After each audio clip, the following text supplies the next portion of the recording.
You know, child, some stories are hard to tell. But if they can save even one person from pain, then they're worth sharing. Let me take you back to the time when I was hardly more than a girl, newly married into a household much bigger than the one I came from. Life was different back then.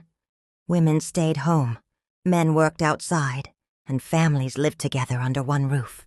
Privacy was rare, and yet loneliness could find you in unexpected ways. It was a hot summer afternoon. Everyone had gone to attend a wedding in the village nearby. I wasn't feeling well that day, so my mother-in-law told me to rest and stay home. I was relieved, honestly, because such gatherings always made me nervous. I was still new in the family, still learning my place. So I stayed back, tidying up a little, humming to myself, trying to enjoy the silence of an otherwise noisy house. That's when I heard the front door open. I thought maybe my husband had come back early, but it was his elder brother, my brother-in-law. He staggered in, smelling of alcohol, his steps heavy and unsteady. Drinking wasn't something openly talked about in our family, but everyone knew he did it. That day I saw it with my own eyes. He leaned against the wall, staring at me in a way that made my skin crawl. "You're home alone?" He slurred, his eyes narrowing. "Yes.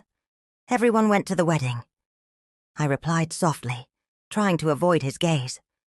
He chuckled, a sound that made me uneasy. "You know, you've grown into a fine woman," he said, stepping closer. My heart raced. "You shouldn't talk to me like this. I'm your younger brother's wife." But he only smirked. "That's what makes it even better. He doesn't know what he has. You think I haven't noticed the way you walk around the house? Always so quiet, always so delicate." His words pierced me like needles. I wanted to disappear. I wanted to scream. But the walls felt like they were closing in. I backed away, my hands trembling, whispering, "Stop. Please. This isn't right." He reached for my wrist, his grip strong, his breath reeking of alcohol. "No one's here to stop me," he said coldly. With all the strength I could gather, I yanked my hand away and darted into the nearest room. I slammed the door shut and locked it, pressing my back against it as he knocked and laughed from the other side. My body shook with fear, tears spilling down my cheeks, my heart pounding so loud I thought he might hear it. After what felt like forever, the house finally grew silent. I stayed locked inside until I was certain he had left. And when I opened the door, the house looked the same, but nothing inside me was the same anymore. When my family returned from the wedding, I acted normal. I smiled. I served tea. I stayed quiet. Inside, though, I was broken. Who would I tell? My husband adored his elder brother. My mother-in-law respected him. If I spoke, they'd say I was imagining things, or worse. They'd blame me. So I buried the truth, deep inside. But silence is heavy, my child.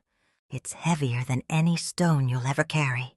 Nights after that, I'd cry into my pillow, praying to God for strength, wondering if it was my fault.